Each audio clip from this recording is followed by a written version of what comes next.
안녕하세요, 여러분. 오늘 하루도 평안하게 잘 보내셨나요? 날씨는 아직 쌀쌀하지만 우리들의 계좌와 자산 시장만큼은 그 어느 때보다 뜨거운 열기로 가득한 것 같습니다. 요즘 주변을 둘러보면 주식 시장, 특히 우리 코스피에 대한 기대감이 정말 엄청나죠. 여의도 증권가나 외국계 리포트를 보면 코스피가 7천을 넘어 심지어 10,000포인트까지 갈 거라는 이야기 심심치 않게 들려옵니다. 에이, 설마 그렇게까지 가겠어? 하고 반신반의하시는 분들도 계실 텐데요. 그래서 오늘은 여러분의 소중한 10분을 완벽하게 채워드릴 아주 중요하고 충격적인 시장의 진실을 준비했습니다. 왜 코스피가 폭등할 수밖에 없는지, 그리고 우리가 그토록 기다리고 또 걱정하는 부동산 시장의 거대한 조정은 언제, 왜 오게 될 것인지 하나하나 부드럽고 알기 쉽게 풀어드리겠습니다. 자, 따뜻한 차 한 잔 준비하시고 저와 함께 시장의 큰 흐름 속으로 들어가 보실까요? 여러분, 주식 투자하실 때 가장 지키기 어려운 원칙이 뭘까요? 많이 빠지면 손절하는 것도 어렵지만 사실 오르는 주식을 섣불리 팔지 않는 것, 이 가장 어렵습니다. 수익이 조금 났다고 기뻐서 덜컥 팔아버리면 그 뒤로 날아가는 주식을 보며 배가 아팠던 경험 다들 있으실 거예요. 지금 우리 시장이 바로 그런 거대한 상승의 초입에 서 있을지도 모릅니다. 우리나라 코스피 역사를 되돌아보면 주가지수가 평균 200% 가까이 폭등했던 엄청난 대세 상승장이 딱 두 번 있었습니다. 1986년부터 1988년, 그리고 2002년부터 2007년이죠. 이 두 번의 거대한 상승장에는 소름 돋을 정도로 똑같은 두 가지 공통점이 있었습니다. 첫 번째는 기업들의 본질적인 실적이 엄청나게 좋아졌다는 것이고, 두 번째는 외국인 투자자들이 한국 주식을 쓸어 담았다는 겁니다. 자, 그럼 지금은 어떨까요? 놀라지 마세요. 모건 스탠리가 집계하는 지수에 따르면 2026년 올해 한국 기업들의 이익 증가율이 무려 60%를 넘을 것으로 예상됩니다. 반도체를 중심으로 기업들이 돈을 갈퀴로 긁어모으는 이익 급증 구간에 들어선 거죠. 실적이 뒷받침되는 상승은 쉽게 무너지지 않습니다. 아주 튼튼하고 안전하죠. 그럼 외국인들은 왜 우리나라 주식을 사려고 할까요? 그 힌트는 바로 미국의 금리에 있습니다. 최근 미국의 기준금리가 동결되었죠. 과거에는 경제 위기가 터지면 금리를 수직으로 확 내렸습니다. 하지만 지금은 위기가 없어요. 그래서 금리가 아주 완만하게 천천히 떨어지거나 동결될 확률이 높습니다. 금리가 이렇게 완만하게 떨어지면 글로벌 자금 시장에는 거대한 지각 변동이 일어납니다. 그동안 너무 많이 올랐던 미국 주식, 특히 기술주에서 돈이 빠져나와 야, 미국은 이제 너무 비싸다. 아직 덜 올랐는데 돈 잘 버는 나라 어디 없는지 신흥국을 찾게 되는 거죠. 실제로 미국 최대의 신흥국 ETF에 올해 역대급 자금이 쏟아져 들어오고 있습니다. 외국인들이 이 ETF를 통해 가장 많이 사는 주식이 뭘까요?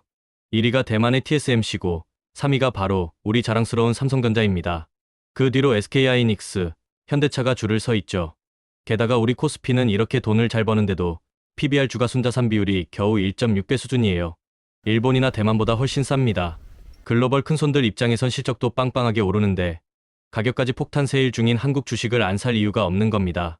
그래도 요즘 AI 관련주들 너무 올라서 버블 아닌가 걱정하시는 분들도 분명 계실 겁니다. 하지만 결론부터 말씀드리면 AI 투자는 절대 멈추지 않습니다. 개인 투자자들은 투자하다가 이거 아닌가? 싶으면 손절하고 빠져나올 수 있죠. 하지만 글로벌 빅테크 기업들은 다릅니다. 그들은 이미 AI 주도권을 잡기 위해 수조 원을 쏟아부었어요. 기업들은 이 어마어마한 매몰 비용 때문에라도 투자를 중간에 포기할 수 없습니다. 이른바 동물적 본능으로 끝장을 볼 때까지 회사의 명운을 걸고 밀어붙이는 겁니다. 우리나라 입장에서는 이게 얼마나 다행스러운 일입니까? 빅테크들이 피 터지게 싸울 때 우리는 그 싸움에 필요한 무기, 즉 반도체와 전선, 원전을 묵묵히 팔기만 하면 됩니다. 우리는 투자 리스크를 질 필요 없이 돈만 벌면 되는 구조인 거죠. 물론 주식시장에서 변동성은 피할 수 없는 숙명입니다.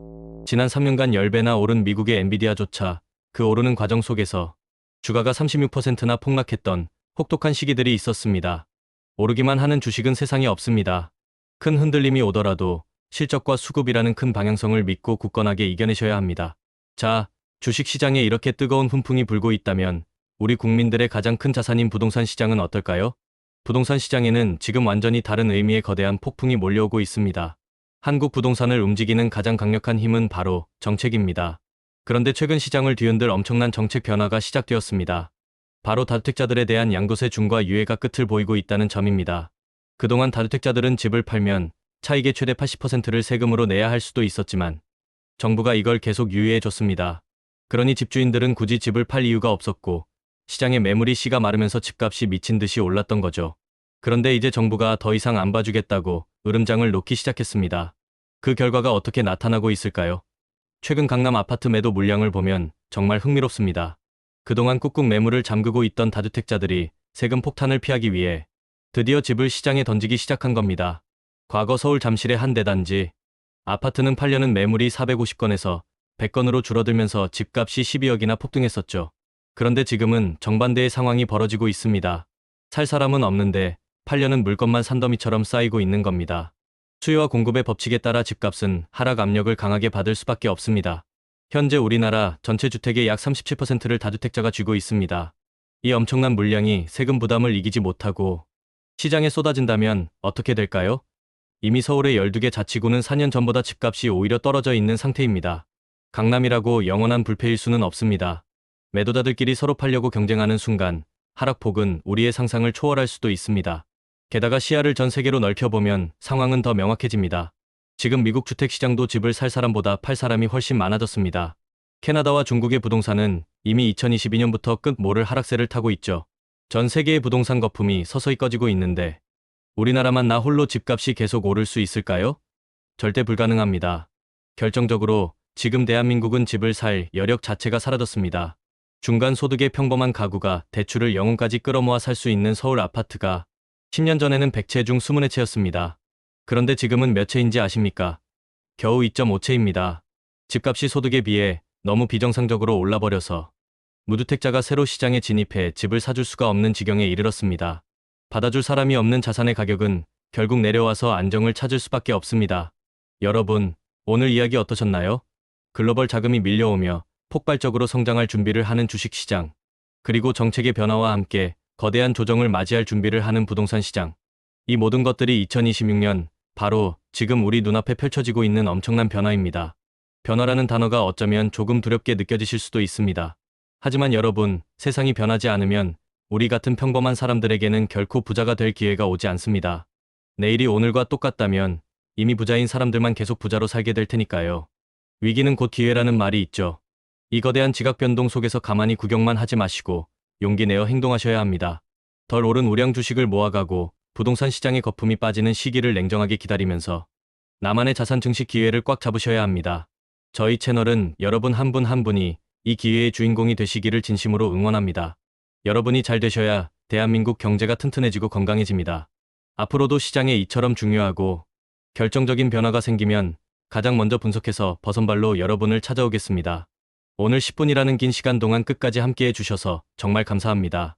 날씨는 춥지만 마음만은 든든하고 따뜻한 저녁 보내시길 바라며 다음 영상에서 더 좋은 내용으로 인사드리겠습니다. 감사합니다.